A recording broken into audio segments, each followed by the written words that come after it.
Good morning বন্ধুরা, শুভ সকাল। আশা করি তোমরা সবাই খুব ভালো আছো, আমিও খুব ভালো আছি। অনেকদিন পর কি বলতো আবার একটা ছোট্ট মিনি ব্লগ নিয়ে চলে আসলাম রান্নার। আর প্রচণ্ড গরম পড়েছে, গরমে সত্যিকারে কদিন রান্নার ব্লগ আমি করতে পারিনি বন্ধুরা, মানে দাঁড়ানো যাচ্ছিল না রান্নার কাছে। আজকেও প্রচণ্ড গরম, বাইরে রোদ একদম ফেটে পড়ছে, এত অস্বাভাবিক গরম। তার মধ্যেও খেতে তো হবে, বাঁচতে তো হবেই জীবন, তাহলে সন্তানদেরও খেতে দিতে হবে, তাই রান্না তো করতেই হবে। তাই আজকে খুব সিম্পলের করে রান্না করছি। দেখো, এক সসপ্যান প্রতিদিনের মতন ভাত হচ্ছে, হয়ে গেছে। আর এখানে কি করেছি বলো তো, তোমাদের দেখিয়ে দিই। দেখো, পটল ভাজা করেছি, আর হয়েছে কি বলো তো, এক বাটি পেঁয়াজ ফোড়ন আর 5 ফোড়ন শুকনো লঙ্কা দিয়ে মসুরির ডাল করেছি এক বাটি। আর এদিকে আমি একটা ছোট্ট ফ্রাই প্যান বসিয়েছি, আর এদিকে একটা কড়াই বসিয়েছি। তা ফ্রাই প্যানের মধ্যে কি বলতো, দেখো ছোট ছোট করে আলু কেটেছি। আলুটাই ভাজাটা, তেলটা আমার গরম হয়েই গেছে, আর এর মধ্যে আমি আলুটা দিয়ে দিচ্ছি। আর এখানে ধুয়ে রেখেছি ডিমের শাক। তা এই ছোট ছোট করে টুকরো টুকরো করে কেটে রাখা আলু ডিমের শাক দিয়ে বানাবো। আর এদিকেও আমি গ্যাসটা বাড়িয়ে দিচ্ছি। এবার এদিকে কড়াইটা বসিয়েছি। এদিকে কি বলতো, একদম আলু ভাজা আলু কেটেছি ঝিরি ঝিরি করে, আর আলু ভাজার মতনই পেঁয়াজও কেটেছি সেইভাবেই লম্বা লম্বা ঝিরি ঝিরি করে, আর সঙ্গে দিয়েছি কয়েকটা কাঁচা লঙ্কা। এটা আমি আলু ভাজা করবো, আর নামানোর সময় একটু কাঁচা পোস্ত ছড়িয়ে দেবো। তাহলে বন্ধুরা চলো দেখতে থাকো।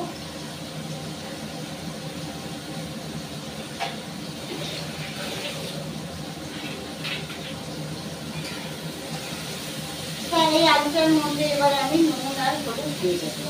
আর কোনো মশলা দেবো না, শুধু শাকটা দিয়ে নুন হলুদ আর একটু মিষ্টি দেবো, আর কোনো মশলা দেবো।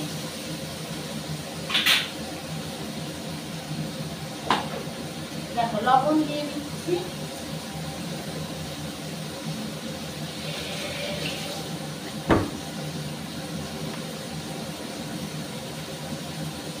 আর দিয়ে দিলাম হলুদ।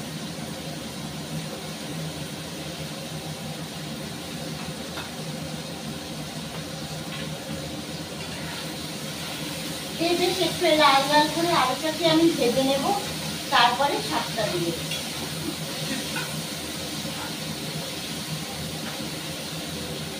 আর এদিকেও আমার তেলটা গরম হয়ে গেছে কড়াইতে। তা এর মধ্যে আমি তোমার ওই যে দেখালাম তোমাদের বন্ধুরা আলু ভাজা করবো, তা কি পদ্ধতিতে ভাজবো সেটা পুরো দেখতে থাকবে। চলো।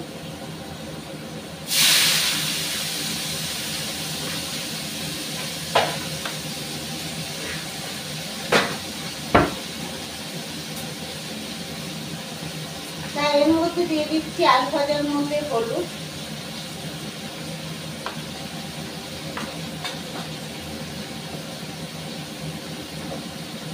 আর দিয়ে দিলাম লবণ।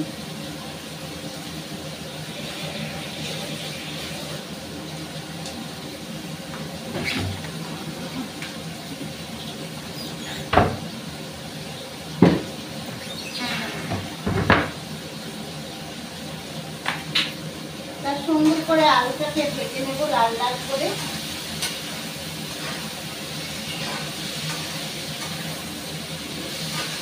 তবে পাঁচটা মুসুরির ডালের সাথে তোমরা এইরকম আলু ভাজা বাড়িতে বানিয়ে করে খেয়ে দেখো, আশা করছি খুবই ভালো লাগবে খেতে। গরমের সময় বেশি কিছু খেতে ভালো লাগে না, এরকম সিম্পল খাবার খেতে প্রচন্ডই ভালো লাগে। তবে এইরকম পদ্ধতিতে আলু ভাজা করে অবশ্যই তোমরা খেয়ে কমেন্টে জানাবে ভালো খেয়েছো কিনা। এবার এর মধ্যে আমি এই ধুয়ে রাখা ডিমের শাকগুলো দিয়ে দিচ্ছি।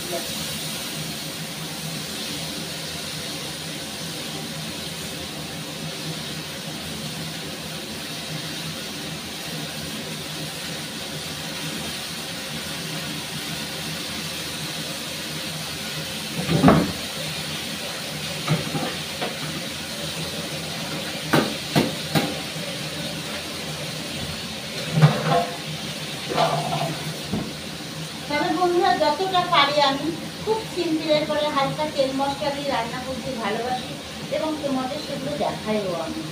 তার খুব বেশি তেল মশলা দিয়ে আমার ভালো লাগে না খেতে, এবং আমার পরিবারকে খাওয়াতেও ভালো লাগে না। তাই খুব অল্প তেল মশলাতেই আমি রান্না করতে ভালোবাসি, আর খুব সিম্পলের উপরে রান্না করতেই ভালোবাসি। বেশি আমার মানে কি বলতো, রাজকীয় ভাব বেশি ভালো লাগে, সিম্পলের পরে ভালো লাগে। বস আমরা বাঙালি, তাই ডাল ভাতেই তো বাঙালি না। তাহলে চলো দেখতে থাকুন। গ্যাসটা এবারে কমিয়ে রেখেছিলাম, এবার আমি গ্যাসটাকে বাড়িয়ে নিচ্ছি।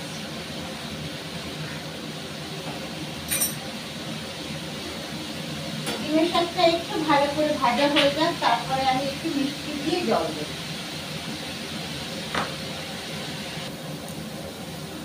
ডিমের শাকটা আমার বন্ধুরা হয়ে গেছে, এবার এর মধ্যে আমি কিছু জল দিয়ে দেবো। খুব ভালো করে ভাজা হয়ে গেছে এবং আলুগুলো লাল লাল করেই ভাজতে গেছি আমি।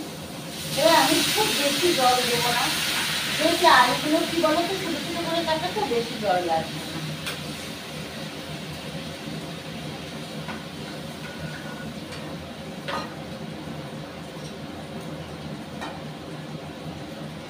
জল দিয়ে দিলাম, এবার এর মধ্যে আমি খুব অল্প একটু মিষ্টি দেব,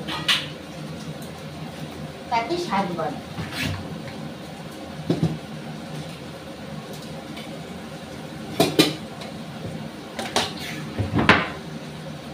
দেখো মিষ্টি মানে গুড়ের বাতাসা, দেখো দিয়ে দিলাম।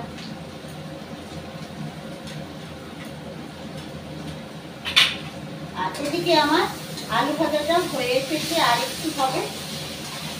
তারপরে বললাম তোমাদের কিভাবে এক নতুন পদ্ধতিতে আলু ভাজা তোমাদের সাথে শেয়ার করব, দেখাবো। তা আমার আলু ভাজাটা কমপ্লিট হয়ে গেছে। এবার আমি এর মধ্যে দেখো ঠিক মিশাই আলু ভাজাটার সাথে মানে কি ব্যবহার করতে। তা আলু ভাজাটা নামানোর আগে দেখো আমি পোস্ত নিয়ে নিলাম, আর আমি যেটের পোস্ত খেতেই বেশি ভালোবাসি, আর যেটের পোস্তই আমি খাই। তা এখন পোস্তটা আমি আলু ভাজার সাথে মিশিয়ে দিচ্ছি।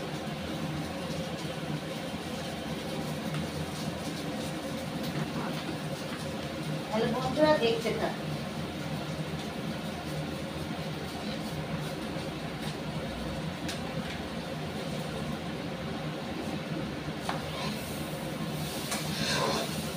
আমি আলু ভাজাটাকে একটু নেড়ে নেব।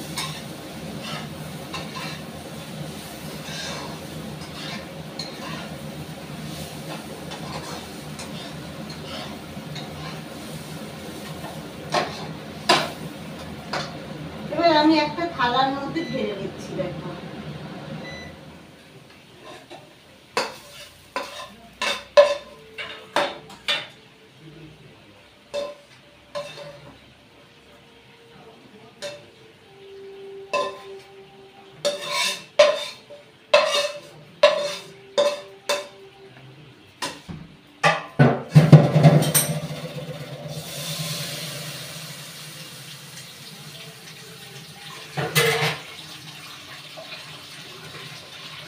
এই দেখো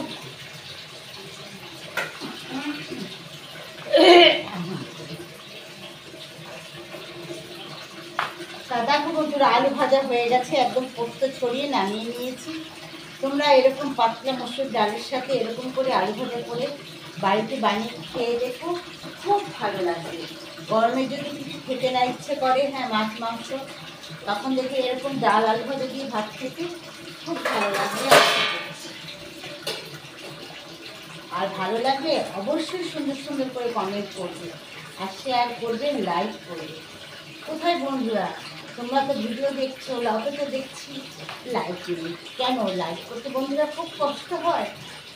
তোমরা ভিডিও দেখো, লাইক করো, তবে তো ভিডিও করার ইচ্ছেটা আরও বেশি জাগবে, তাই না? লাইক করো, সুন্দর সুন্দর কমেন্ট লেখো। তাহলে এখনকার মতন টাটা বন্ধুরা, বাই বাই।